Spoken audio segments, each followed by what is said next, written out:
जम्मू आ गए, दिल्ली आ गए, अलग अलग जगह पे आ गए, और अभी सरकार उनको करेगी फिर से हम मेरी बात समझ गए? क्या सबके साथ मर्डर हो जाता है? क्या सारी बहुएं जला के मार दी जाती? Hello everyone, my name is Gunjan Singh and I welcome you all here at Pahuchalo Academy. आज का ये वीडियो बहुत इंपॉर्टेंट वीडियो होने वाला है। जैसा आपने देखा, रिसेंटली इंडिया ने पाकिस्तान के ऊपर किया था ऑपरेशन सिंदूर। यस, आप में से बहुत सारे ऐसे लोग स्टूडेंट होंगे जो आर्मी ज्वाइन करना चाहते हैं, उनके अंदर जोश भरा होगा कि हमें भी आर्मी ज्वाइन करनी है। तो आप अपनी एलएलबी डिग्री के साथ लॉ आर्मी ज्वाइन कर सकते हैं। जैसे ही आपका लॉ कंप्लीट होगा, आप आर्मी को ज्वाइन कर सकते हैं। यस, आप आर्म फोर्सेस को ज्वाइन कर सकते हैं एज ए लीगल ऑफिसर। क्या होता है ये लीगल ऑफिसर आर्मी के अंदर? देखिए, आर्मी के अंदर होता है जज एडवोकेट जनरल। यस, जैक का एक पोस्ट होता है आर्मी के अंदर, जिसके लिए आप अप्लाई कर सकते हैं। जैसे ही आपका एलएलबी का डिग्री कंप्लीट होता है, आप इस पोस्ट के लिए अप्लाई कर सकते हैं। इस इंटरव्यू के अंदर मैंने भी अपीयर किया था, मैंने इंटरव्यू को फेस किया था, तो मुझे यहाँ की हर एक डिटेल, एक बेसिक डिटेल्स मुझे पता है, जो मैं आपके साथ अब शेयर करने वाला हूं। यानी वो हर एक माइनर डिटेल जो आपके लिए हेल्पफुल रहेगी कि आप ज्वाइन कर सकते हैं आर्म फोर्सेस को। यहां जो जैग एंट्री होता है, ये बेसिकली किसके लिए होता है? इंडियन आर्मी के लिए होता है और इंडियन नेवी के लिए। जो इंडियन एयरफोर्स होता है उसके लिए जैग एंट्री नहीं होता है, यानी डायरेक्ट जैग एंट्री नहीं होता है। एयरफोर्स क्या करता है? एयरफोर्स अपने ही सोल्जर्स, जिनमें से जिसने एलएलबी कर रखी हो या फिर ऑनगोइंग सर्विस के अंदर अगर वो एलएलबी कर लेता है, तो वहीं से वो उनका appointment as a JAG officer कर देते हैं। ठीक, तो आर्मी और नेवी के लिए स्पेसिफिक एसएसबी कंडक्ट कराया जाता है। हर साल नहीं, हर 6 महीने में इसकी वैकेंसी निकलती है और एसएसबी होता है। लेकिन यहां इस एसएसबी में अपीयर होने से पहले आपको एक शॉर्टलिस्ट होना पड़ेगा। आपको शॉर्टलिस्ट होना पड़ेगा किसके लिए? आपको एसएसबी के लिए। और उसके लिए आपको एक एग्जाम, एक कॉम्पिटिटिव एग्जाम में अपीयर होना पड़ेगा, और वो कॉम्पिटिटिव एग्जाम है क्लैट पीजी। यस, आर्मी के लिए आपको क्लैट पीजी में अपीयर होना पड़ेगा, लेकिन नेवी के लिए आपको क्लैट पीजी में अपीयर होने की जरूरत नहीं है। नेवी का जो एसएसबी होता है वो साल में एक बार होता है, और यहां पर जो मिनिमम रिक्वायरमेंट क्या होती है? यहां जो मिनिमम रिक्वायरमेंट होती है वो होती है 65%। यानी आपके एलएलबी में 65% होना बहुत जरूरी है, तभी आप जैग एंट्री नेवी के लिए अपीयर हो सकते हैं, एसएसबी में अपीयर हो सकते हैं। लेकिन आर्मी के लिए ऐसा रिक्वायरमेंट नहीं है। आर्मी के लिए आपको क्लैट पीजी के अंदर अपीयर होना पड़ेगा। इस सेशन को शुरू करने से पहले मैं आपके साथ शेयर करूंगा एक बहुत इंपॉर्टेंट न्यूज। उस न्यूज को आपको ध्यान से देखना है। क्यों इंपॉर्टेंट है वो? क्योंकि अगर आप जैग में अपीयर होना चाहते हैं, आप जैग एसएसबी में अपीयर होना चाहते हैं, तो आपको क्लैट पीजी में अपीयर होना पड़ेगा। वहां आपको कंपटीशन निकालना होगा, क्योंकि वहीं से आप शॉर्टलिस्ट होने वाले हो एसएसबी के लिए। तो क्लैट पीजी से रिलेटेड एक न्यूज है जो मैं आपके साथ शेयर करना चाहता हूं। क्या न्यूज है? Free CLAT UG PG coaching. Yes, Pahuchalo Academy आपके लिए लेकर आया है free CLAT UG PG coaching. अब यहां पर ये कोचिंग फ्री कैसे होने वाली है? क्योंकि यहां मिलने वाला है आपको अप टू 100% स्कॉलरशिप, और ये जो स्कॉलरशिप आपको मिलेगी उसके लिए आपको देना होगा एक स्कॉलरशिप टेस्ट। अब इस टेस्ट के अंदर आप कैसे अपीयर हो सकते हैं? आपको क्या करना है? आपको सिंपली इस नंबर पे कॉल करना है 9821593230।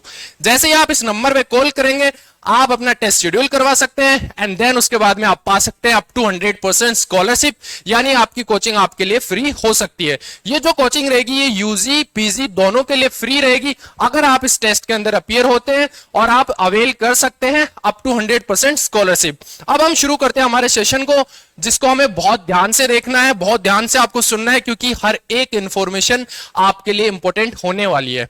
जब हमने बात की जैग की, जैग मींस दैट कि सबसे पहले हमें समझना होगा कि जैग है क्या। What is the JAG department? यानी जो जज एडवोकेट जनरल होता है उसका काम क्या होता है, उस डिपार्टमेंट में क्या क्या होने वाला होता है, वो सब हम समझते हैं। ध्यान से देखिए, the JAG department is a specialised legal branch within the Indian arm forces.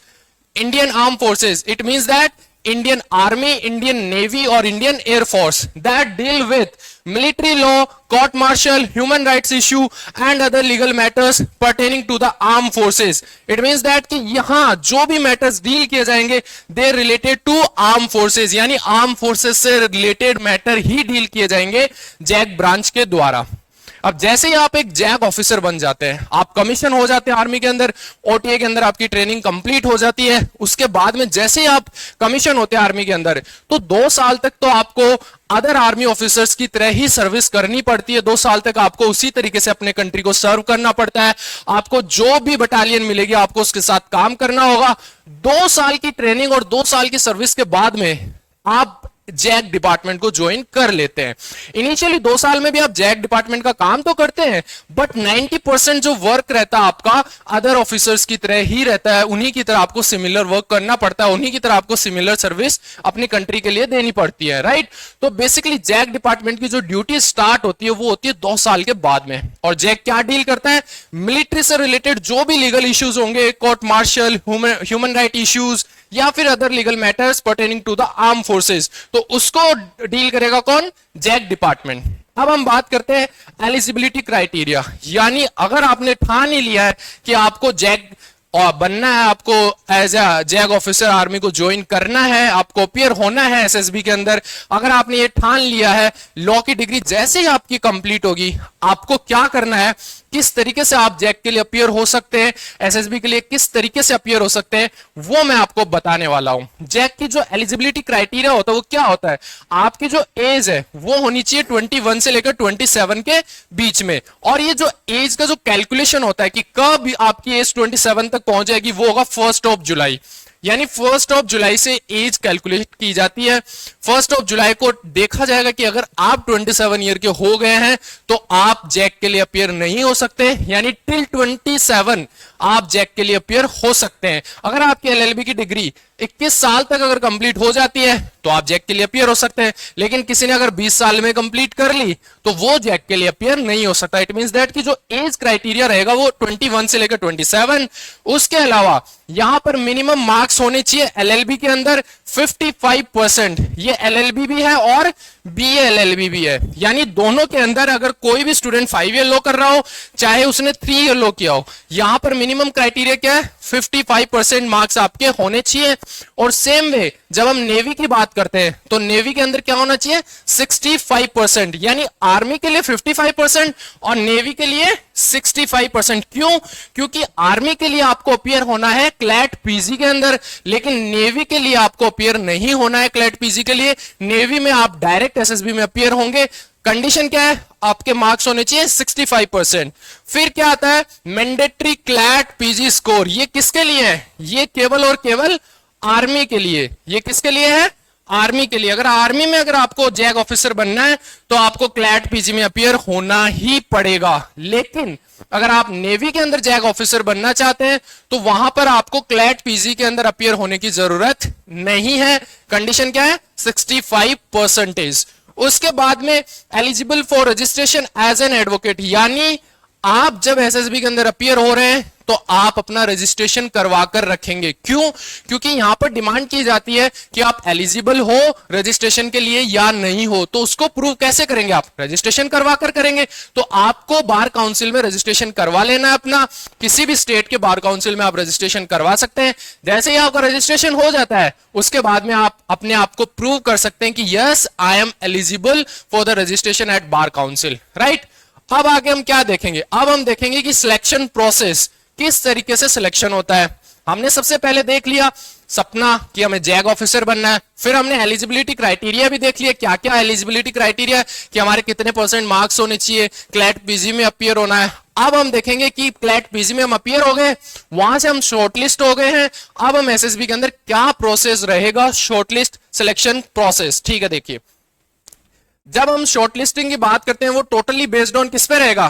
CLAT PG score. और ये किसके लिए है? इंडियन आर्मी के लिए। किसके लिए? इंडियन आर्मी के लिए। फिर से मैं रिपीट कर रहा हूं, नेवी के लिए 65% ग्रेजुएशन में चाहिए, एलएलबी में चाहिए, और इंडियन आर्मी के लिए आपको क्लैट पीजी के अंदर अपीयर होना ही पड़ेगा। फिर आपका होता है एक एसएसबी इंटरव्यू। अब ये जो इंटरव्यू होता है ये 5 दिन चलता है। इसके अंदर क्या होता है? जब आप फर्स्ट डे इंटरव्यू के लिए जाते हैं तो फर्स्ट डे स्क्रीन इन होता है और स्क्रीन आउट होता है। ठीक, जो बच्चे मिनिमम अगर हम देखें तो मान लीजिए कि 500 बच्चे अगर अपीयर होते हैं एसएसबी के अंदर, तो 30 से 40 बच्चे इन होते हैं, यानी स्क्रीन इन कितने होंगे, 30 से 40 बच्चे 500 में से।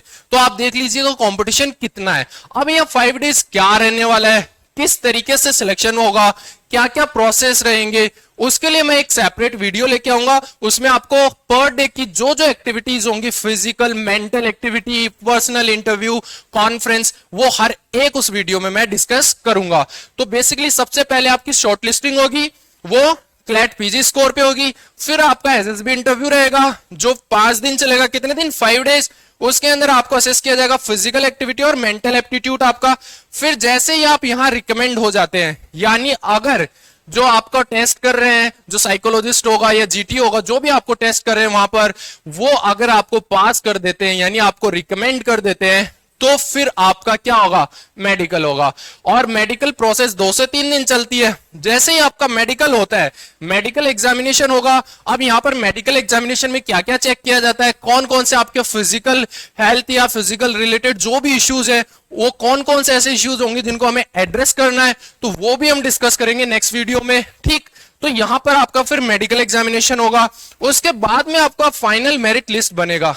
क्या मेरिट लिस्ट बनेगा, फाइनल।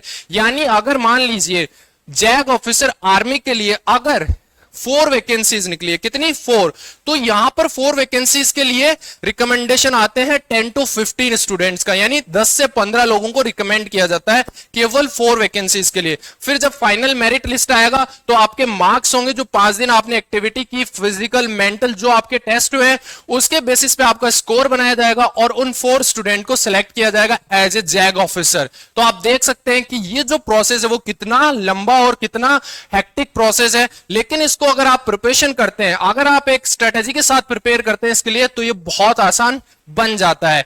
अब हम देखेंगे कि जैसे ही आपका सिलेक्शन हो जाता है तो आपकी ट्रेनिंग कहां होगी, किस तरीके से होगी, क्या टाइम पीरियड रहेगा।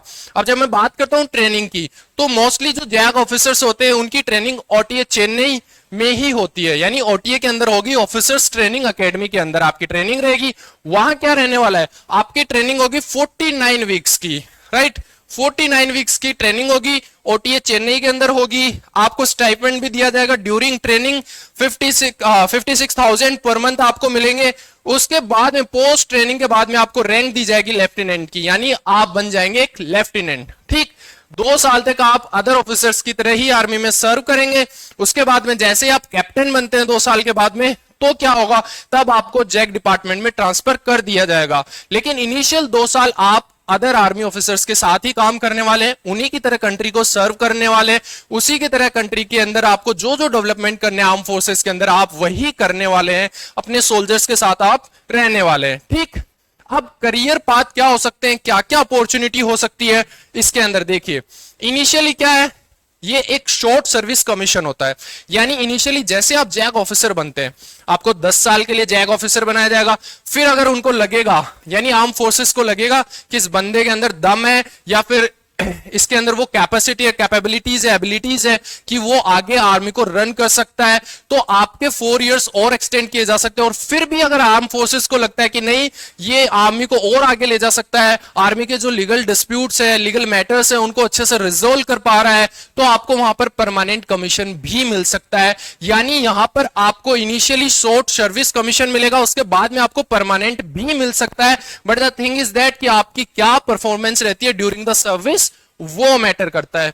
उसके बाद में पोस्ट कमीशन, यानी कमीशन होने के बाद में क्या, after training JAG officer are deployed in various units handling legal matters and ensuring the rule of law within the military. यानी मिलिट्री के अंदर आपका क्या काम रहेगा, to ensure the rule of law, यानी लॉ को आप अप्लाई कर पा रहे हैं, कौन किस, कोई लॉ का वोलेशन तो नहीं कर रहा है, किसी के राइट को कोई वोलेट तो नहीं कर रहा। इन सभी लीगल मैटर्स को आपको ध्यान में रखना है, ह्यूमन राइट्स को ध्यान में रखना है, या फिर मिलिट्री से रिलेटेड जो भी लीगल इश्यूज होंगे उनको आपको ध्यान में रखना है जैसे ही आप एक जैग ऑफिसर बन जाते हैं। ठीक, यानी हमने इस वीडियो में डिस्कस किया various things about zag officer in the arm forces, यानी हमने आर्मी देखा, नेवी देखा और एयरफोर्स भी देखा। मैंने आपको बताया आर्मी के लिए आपको क्लैट पीजी में अपीयर होना है, नेवी के लिए आपको 65% चाहिए, और एयरफोर्स में डायरेक्ट एंट्री नहीं है जैक का, वो इंटरनल एंट्री होता है। अगर कोई एयरफोर्स का सोल्जर होगा, अगर उसने एलएलबी किया है या फिर वो पहले से लॉ ग्रेजुएट है, तो वो जैग ऑफिसर वहां बन सकता है। लेकिन आर्मी और नेवी के लिए डायरेक्ट एंट्री होती है, सिविलियंस को मौका मिलता है। और जो जैग आर्मी होता है उसका हर 6 महीने में वैकेंसी आता है। कंडीशन क्या, आपको क्लैट के अंदर अपीयर होना है, क्लैट पीजी के अंदर, और नेवी के लिए साल में एक बार वैकेंसी आता है। अब आपको यहां ध्यान क्या रखना है, यहां जो सबसे बड़ी मिस्टेक जो स्टूडेंट्स करते हैं वो क्या करते हैं कि वो ग्रेजुएशन के साथ क्लैट पीजी नहीं देते। उन्हें जैसे ही ग्रेजुएट हो जाते हैं उन्हें पता लगता है कि अब मेरे को जैग बनना है या जैग ऑफिसर बनना है, तो मेरे को एसएसबी में अपीयर होना है। तब जाकर वो क्लैट पीजी देने की सोचते हैं, यानी उनका एक साल खराब हो जाता है। क्योंकि जब भी जैग की वैकेंसी आएगी तो आपका जो पीछे का जो क्लैट स्कोर होगा, यानी अगर 2025 के किसी भी जैग में अगर आपको अपीयर होना है जैग एंट्री के अंदर, तो 2024 के अंदर आपने जो क्लैट दे रखा उसके स्कोर के बेसिस पे आप शॉर्टलिस्ट होंगे। यानी आपको जैसे ही आप 5th ईयर में आए, आपको क्लैट पीजी के अंदर अपीयर हो जाना है, राइट। फिर से मैं रिमाइंड कर रहा हूं, इंपॉर्टेंट न्यूज है, पहुजा लॉ एकेडमी आपके लिए लेकर आ रहा है free CLAT UG PG coaching. इस स्कॉलरशिप टेस्ट में अपीयर होइए और अप टू 100% स्कॉलरशिप जीतिए, आपको अपनी फ्री कोचिंग मिल रही है। इससे अच्छा क्या हो सकता है। जो स्टूडेंट फाइनेंशियली वीक है, जिन्हें लग रहा है कि हम कोचिंग की फी अफोर्ड नहीं कर सकते, तो वो इस टेस्ट में जरूर अपीयर हो और अपनी 100% स्कॉलरशिप सिक्योर करें, ताकि आप जैग ऑफिसर बन सके, आप क्लैट पीजी में अच्छी रैंक लेकर आ सके। So thank you so much for watching. Subscribe for more content.